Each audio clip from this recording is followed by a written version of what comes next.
Salam buat temen-temen.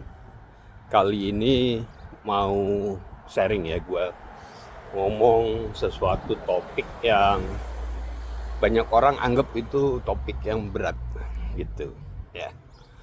Tapi kali ini malah pengen ngasih ide bahwa topik ini harusnya nggak berat-berat amat, harusnya jadi obrolan sehari-hari lah di meja makan gitu ya. Bentar, kita switch dulu. Timbang lihat muka ini, kita lihat pemandangan aja. Oke. Jadi yang mau dibicarain hari ini adalah topik tentang kematian. Karena sepertinya topik ini sebentar. Topik ini lebih di bawah domain ya. Kalau bicara ini selalu di domain-domain agama, katakanlah seperti itu. Dan itu bagus-bagus aja. Jadi nggak ada yang salah di sana. Jadi cuman yang mau diajak kali ini adalah mungkin perlu kita melihat proses kematian itu dari sisi yang berbeda, sehingga kita jadi terbiasa juga membicarakannya tanpa harus selalu dibayang-bayangi oleh semua ancaman, ketakutan. Nggak ada yang salah dari dari itu semua, karena ajaran agama itu toh udah terbukti bikin orang beradab, berbudaya gitu ya, bermoral. Jadi terlepas dari itu, hari ini misalnya kita membuang dulu semua ketakutan. Kita coba seolah-olah berpikir bahwa pertama, kita itu bukan makhluk fisik. Itu dulu, kalau kita setuju, kita bisa, teman-teman bisa lanjut. Kalau nggak setuju, ya wes. Karena menurut saya pribadi, kita itu adalah makhluk non-fisik. Kita punya tubuh dua, tubuh fisik, dan kita juga punya namanya tubuh non-fisik. Atau saya suka kasih istilah tubuh eterik. Dan kita punya kesadaran gitu. Yang disebut mati adalah tubuh fisiknya yang berhenti berfungsi. Yang menurut saya artinya kita akan berpindah ke satu nuans, katakanlah suatu frekuensi, di mana kita akan mengalami satu pengalaman-pengalaman yang baru sama sekali, yang nggak mungkin kita alami di alam yang sekarang, alam dimensi, 3 dimensi yang sekarang. Itu yang menarik.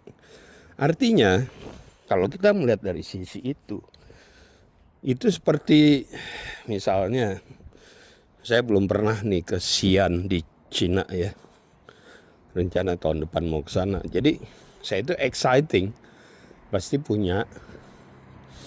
akan mendapat satu pengalaman yang baru di sana gitu.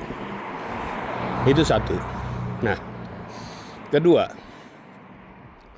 tubuh fisik kita itu sebenarnya juga mengajarkan kita misal berpindah, kita jalan kaki, karena itu hanya bisa kita lakukan dengan fisik. Jalan kaki, naik sepeda, naik mobil. Secara sains itu yang disebut jarak. Jarak juga terkait dengan waktu, gitu kira-kira. Jarak, waktu, dan ruang ya. Seandainya kita sudah tidak memiliki tubuh fisik, artinya kita akan mengalami satu pengalaman yang berbeda.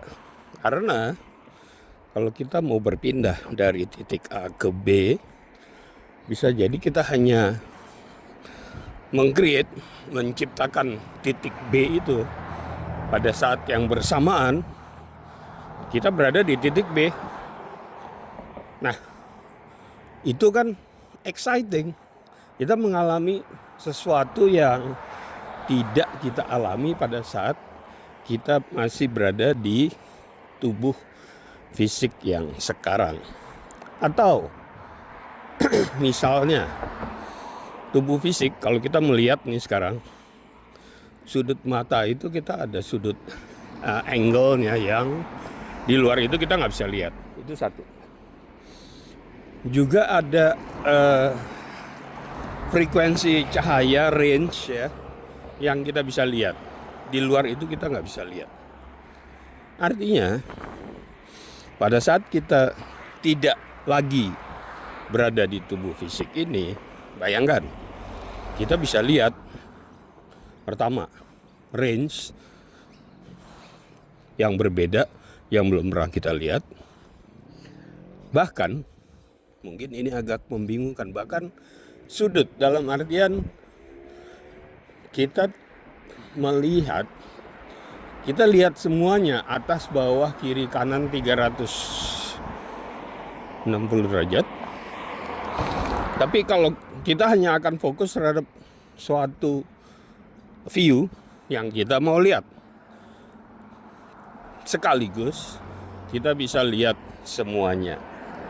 Jadi kalau kita ada ide ke sana, berarti kematian itu sebenarnya boleh dibilang tidak semenakutkan yang kita bayangkan. Bisa jadi more fun, lebih memberikan kita satu pengalaman yang baru untuk memahami lagi apakah hidup di yang sebenarnya. Jadi kita mengerti proses hidup itu bit by bit, mengalami banyak pengalaman dalam berbeda-beda alam. Itu artinya kita bisa ngobrolin ini sehari-hari. Misalnya saya bilang ke anak istri, kalau gue mati ya jangan datengin kuburan yang di tanah itu. Karena apa? Karena itu kan tubuh fisik. Jadi kalau kita udah meninggal, yang perlu kita pertajam adalah visualisasi. Kita memvisualisasikan wajah. Karena bentuk wajah pada dasarnya adalah bentuk komunikasi non fisik. Itu kira-kira. Jadi kalau ada orang yang mungkin sudah meninggal, orang tua, kita bisa berkomunikasi. Visualisasi apa bahasa Indonesia? Bayangkan, ya, membayangkan wajahnya semakin lama semakin sharp, tajam. Ya, bisa-bisa komunikasi itu bisa jalan, apakah itu dalam alam mimpi. Tapi itu lain hal yang kita nanti celoteh di ini nyebrangnya lewat mana ya? Oke, kita nyebrang muter dulu. Celoteh di lain video. Jadi ini kira-kira singkatnya seperti itu. Bagaimana kita mencoba membiasakan obrolan kematian ini jadi biasa-biasa. Sebenarnya ada sedikit tambahan. Ada yang perlu kita takutin sih. Jadi nggak semua. Jadi yang perlu kita takutin adalah biasanya kalau kita udah tua, kita akan mengalami satu sakit. Ya karena bukan soal tua aja sih, di beragam umur lah. Jadi ada proses yang kita terima, proses penyakit apapun namanya ya, itu yang membawa ke kematian. Nah, proses ini sebenarnya menakutkan dalam artian ya kita akan mengalami rasa sakit, kita akan mengalami rasa marah. Saya punya temen, dia orang Greek, dia muda, dia dulu ya tidak merokok, dia olahraga bela diri, gym, badannya bagus, tidak makan junk food, hidup sehat. Dia kena cancer. Di situ dia apa ya? Dia itu prosesnya benar-benar denial, marah, minta ampun, dan kita bisa mengerti karena bayangkan ya, orang kan selalu punya apa istilahnya, kalau ada apa-apa orang bilang ya lu ngerokok sih, atau dia jarang olahraga sih, atau dia makannya nggak sehat gitu ya. Tapi kasusnya nggak harus selalu begitu, karena ada orang-orang yang sedemikian disiplinnya hidup dengan sehat, olahraga, segala macam, tetap aja mengalami peristiwa yang tidak mengenakan. Jadi dia marah dan memang bisa dimengerti.